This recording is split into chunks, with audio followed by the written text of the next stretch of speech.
How's it going, y'all? Today we're gonna have a controversial one. First things first, guns clear.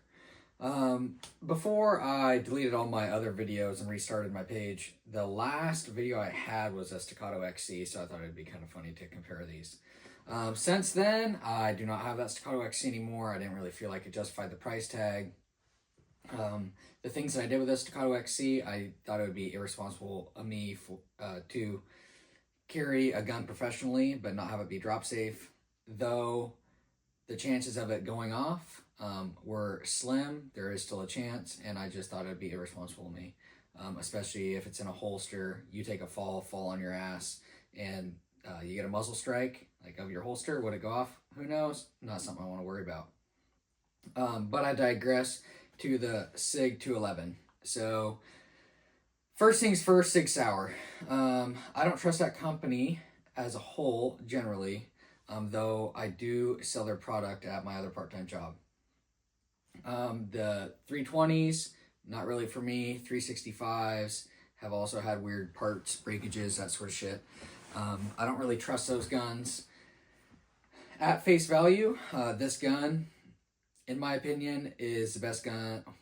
I should say one of the best guns to come out of 2025. This gun, I have just shy of 2,000 rounds through it. No cleaning, no lubrication. Full disclosure, because I'm an employee still at the gun store, they do a reward system. So for every gun you sell, I don't remember the equation, but we say you sell a Sig rifle, you get like 2 points. Well, after you can add all those up, because you sell, so many guns, you can use the points for Sig products. I got this gun with my Sig points, so I didn't pay for this gun. One thing about me is I don't give a shit, especially about like payment, that sort of stuff. I care about honesty, transparency, so that's what you guys are going to get. If you don't like what I say, then go watch another channel. This is who I am. This gun has been freaking amazing.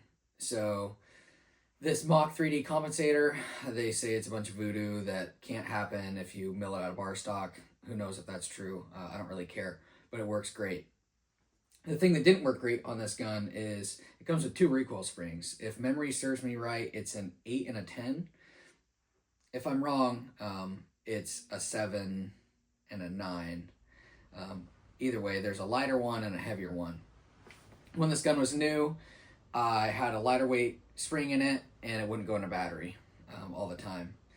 And a couple of my customers that I sold these guns to, they said that they had the same issue, so I put in the heavier spring.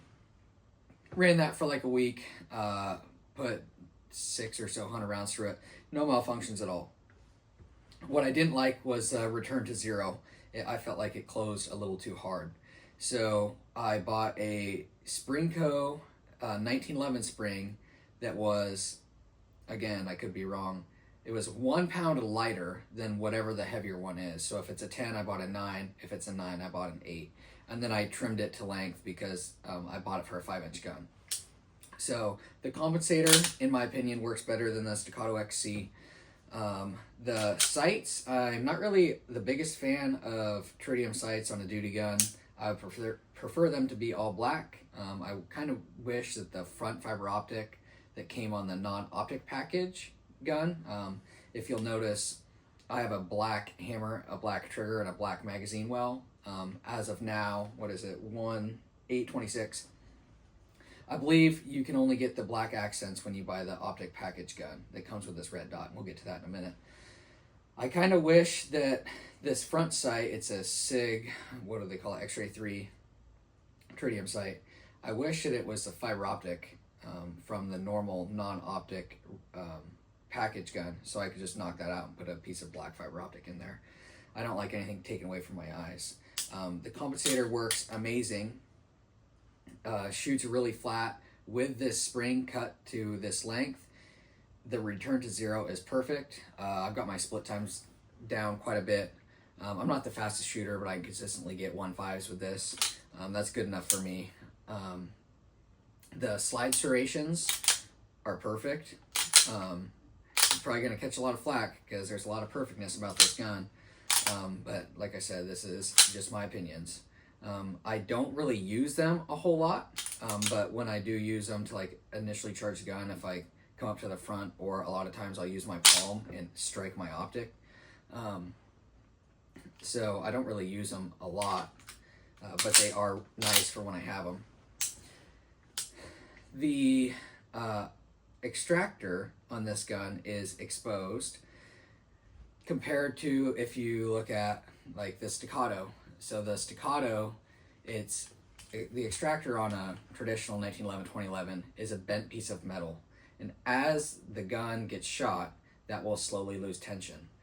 I had to buy a little tool to test extractor tension on my other 1911s that I shoot. Thing's just a big pain in the ass. The nice thing about an exposed extractor is there's a spring back here, and it always provides constant extractor tension, akin to, we'll say, a striker fire gun that has a spring that's always pushing forward. And then if you ever need to replace the extractor spring, it's a pretty simple process to do. I believe this thing is just held in by a roll pin. That's been a point of concern for other people, hasn't been my experience.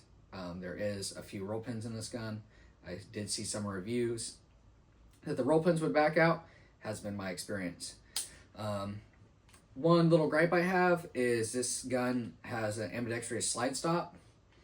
This side does kind of wiggle a little bit. I would like to see better QC out of a gun. That I think this thing's like $2,800 for this package. It doesn't bug me a whole lot. I just think that it's something that makes the gun appear cheap, or not as cared for from the factory. So if you're a guy that cares a lot about like fit and finish, that sort of stuff, that'll probably drive you crazy. I spent most of my shooting career shooting Glocks, and I just ran the shit out of them. I didn't really ever care what they looked like. They just shot every time I needed them to. Moving back to this optic, this is the Romeo X. This one is a Siglock footprint. I believe it's similar to the Delta Point Pro, but this one like dovetails in. It's supposed to be super cool. I don't know about any of that. It's held 0 for me, and that's all I really know. It has a multi-reticle choice, so you could do a circle, a dot, or a circle dot. I don't really jam on any of the fancy stuff. I'm just a dot type of guy. This must have Sig Sauer's, they call it dark glass in it, D-A-R-C. I believe that aids in better light transparency through nods. I shoot this under night vision quite a bit, and it's probably the best performing dot under nods that I've seen. The reticle's crisp, and you get a lot of light transmission. In normal daytime settings, if you were to point the gun at like a white wall, there is a blue tint, akin to like an aim point duty RDS, if you guys are familiar with that. If that bugs you, if like tint bugs you, that might get in your head a little bit. For me, again, I don't really care, it works. The rear sights, nothing fancy. I've never really used the iron sights. I shot them to make sure they were accurate enough, but I used the dot. The accessory rail on the front will hold all the popular lights, X300 Ultras, TLRs, that sort of stuff. On here I have an X300 Vampire. For again, night vision shooting, this light's kind of convenient that you can go white light off in IR. Though it's not a hot rod, you know, for white light, it's good enough for me and what I do. The trigger. So this gun is a Series 80 trigger system. So what that means is as you pull the trigger to the rear, there's a lever that as you pull the trigger, the lever will be moving upwards, moving a plunger, allowing the firing pin to move freely. So again, if you were to drop this on its muzzle, because the trigger is not being pulled to the rear, that plunger won't be deactivated, shouldn't allow the firing pin to fall forward. So it's a safety feature. Normally with Series 80 guns, we've always been told the triggers suck. I can assure you, on this example and every example that I've had in my store, this breaks, to me, again, I shoot polymer pistols for the last like 12 years. I've been shooting guns a lot. This trigger's freaking rad. It breaks like glass.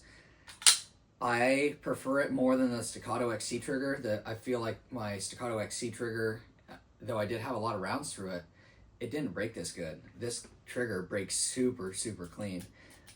So there's a little bit of take up and then a wall, and then if you press it off that wall at all, it's going, and there's no creep. It's right there. The reset is also pretty good.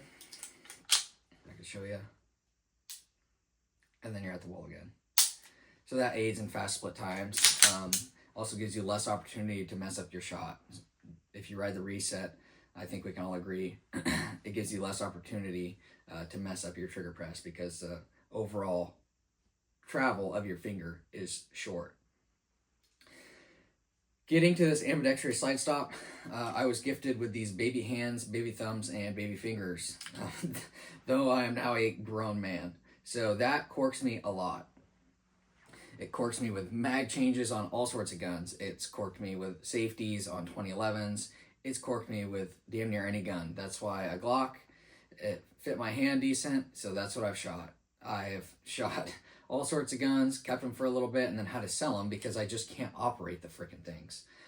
I try and love them, like the P30, for example. I think that's the best feeling polymer gun, but I can't, from a firing grip, I can't drop the slide and I can't drop the magazine, even with the European style that it has. This gun, it is a little bit fatter than Staccato, we'll say. Because of that, this joint also corks me because it protrudes quite a bit. When I hold, my friend has a Staccato HD. This was the same on my Staccato XC, and then both my Ps. Because the Staccato is just a touch narrower and my hand goes in, it makes my joint hit where the safety is quite a bit more. The wider my hand goes out, it moves that joint. So I don't have any sort of hot spots when I press this gun out. To me, this gun feels amazing. I got a holster from RDR Gear. I can actuate the safety as I clear holster, which is kind of convenient on a Safariland duty holster. This slide stop I use for my mag changes because I don't want to hit this. Another reason why I sold that Staccato XC is I had so many reps of mag changes, but it didn't make sense to carry the XC because my mag changes were slower, because one, I'd have to tilt the gun in so much to hit the button, but then once I put the mag in, my support hand would need to come up, drop the slide, and then I could press out again.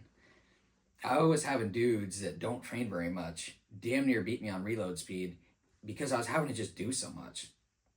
This gun, right when I put my magazine in, my finger's here, so I'm just dropping the slide and then can get right back into my target, which is super convenient. My reload speed, especially with this mag well that we'll get to, super fast.